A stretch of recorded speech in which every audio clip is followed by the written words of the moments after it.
Hello again, everyone. Excuse me. Starting up a new vblog here.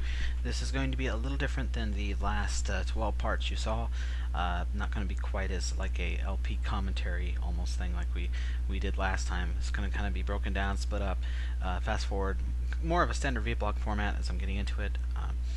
So if you liked the way I did the last one, don't worry, it's not completely 100% going away.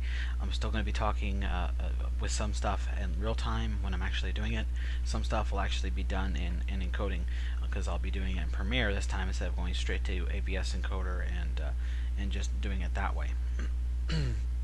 So we left off with finishing up the in-game overlay, the original one, and now we're getting ready to add the actual other overlays. I have the basically on my whiteboard the basics of what it's going to look like, but before we can actually add them, we have to make some changes to our class, and primarily, excuse me, the changes we need to make are right here in the actual structure here of GUI, because we have how big it is and for its size, but we don't have any position information of where to position it, since this is overlays GUIs on top of others because we've been doing full screen. There wasn't any need for it. Now there is. So that's what we're going to add, and in order to not break the others and keep them intact, we're actually going to add them as optional parameters to help make things easier. So that's basically what we're going to do here. So I'm going to go ahead and do that really quick.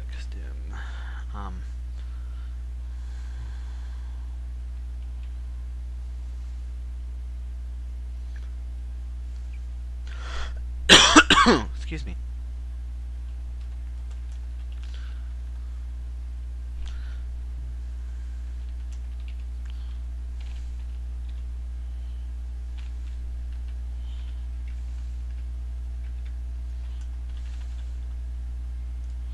Alright, so there that is. So we'll go ahead and add this real quick.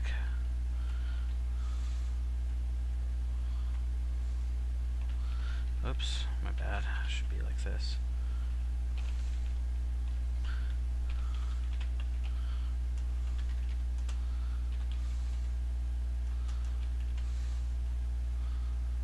Oh, not interaction. It's integer equals 0.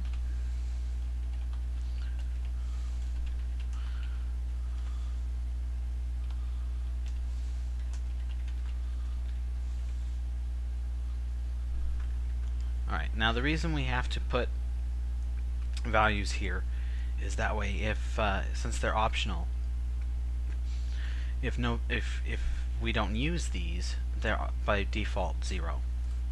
If we actually use them, then they're not 0. It's just that simple. Very, very easy.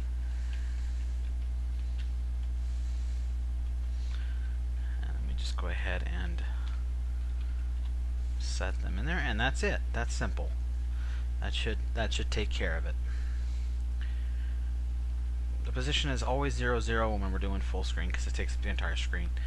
So that will make things nice and simple. So there it is. That was easy enough. Easy change, little addition there. Ooh, I forgot to put like tons of comments.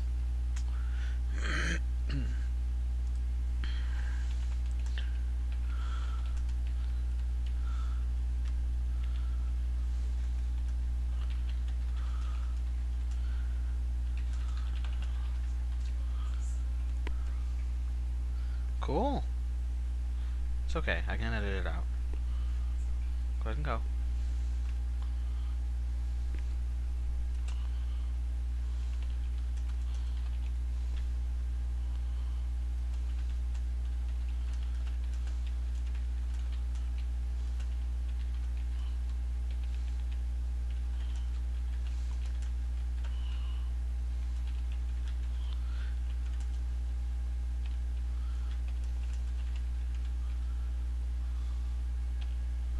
Alright. So now we can actually get down to getting to it.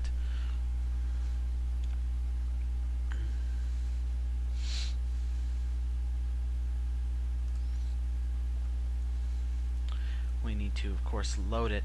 But actually, before I do that, I'm going to fix up these arrows. As you can see, I'm kind of using way too many. Now that I've gotten another structure down that works a lot better, I don't need to do it the way I was. And the way I was doing it for the arrows was I was having two elements there, one with the arrows and everything like that, and I don't have to do that. I could just simply animate it, and this will actually save us a lot of memory by doing this, and should help clean that up. Basically, all I'm going to do here is code that, and that's pretty much what you're going to see for a while. I might have some comments to say, so it's going to speed up, and while it's sped up, I will be coding this. I might have other things to say on the vblog. And this is kind of the format that we're going on. And if it slows down again and I start talking, then we're in real time, and I want to explain something a little more in detail. But so that's basically what we're going to do. Alright, so this is pretty common. People going back and redoing their code, or reorganizing their code, or making some fixes is actually more common than it looks. We're going to be doing this a lot. You're going to see this a lot, especially as we get further and further into my program and my project. I know there's a lot of this area, a lot of stuff that's probably going to move around, switch around, whether it's in the RPG engine itself, or whether we put it into a separate class, or whether we make use of both, or whatever. In fact, I actually have a comment on my RPG engine class. I don't know if any of you have seen it through the last couple of vids, that it needs to be reorganized. Right now, the primary focus of what I'm doing on my checklist, and what we're pretty much doing here, what I might do in the second part, is go ahead and show you guys a little bit of that, a little snapshot of that checklist. Is we're working on the GUI engine and everything like that. We're trying to get a GUI implementation in place that's easy to use and simple. The CGUI class, which actually handles storing the GUIs and making them accessible and easy, is the first step in that direction. Later on, you'll see that I've actually created another class that, not probably in these vids, in this vblog, but in a future one, that I've actually created a new class for doing dialogues. So this is just a start of that, and going back and recoding this now is a good idea, because the way I did do the animations was pretty dumb, and like I said, I was pretty much wasting not only code, but I was also wasting some memory. So going ahead and removing those and fixing those out to a proper animations just makes more sense. Again, this is pretty common even throughout a lot of programming, whether it's for games or if you're doing an application, whatever. You'll probably come back to your code, and especially if you learn more and how to do stuff, you're going to come back to your code and go, what was I thinking, and remove it, or like, I can make that easier now because I know how to do this or this, and things like that. So stuff like this changes a lot, especially during development. And like I said, where it's situated and where it's put will also move, so that's pretty important. Switching these buttons and everything wasn't too difficult because it had already been done. It was just getting everything situated properly. Debugging is such a pain in the butt, but it's got to be done. And the more when you make certain changes, don't make too many changes at once if you're programming.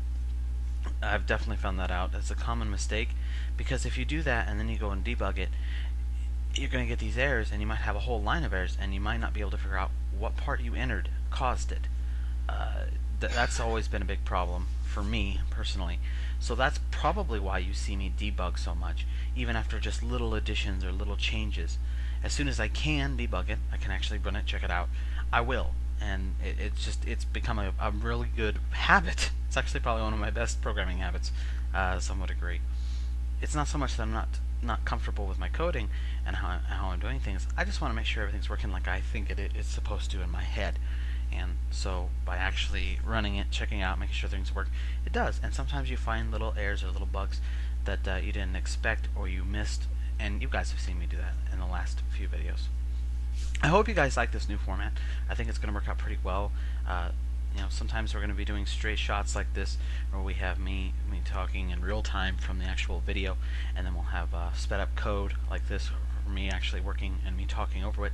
Other times you might have me talking over it and it put into like an overlay with the video in like a little window in that overlay, and me pointing something out with an overlay or something like that.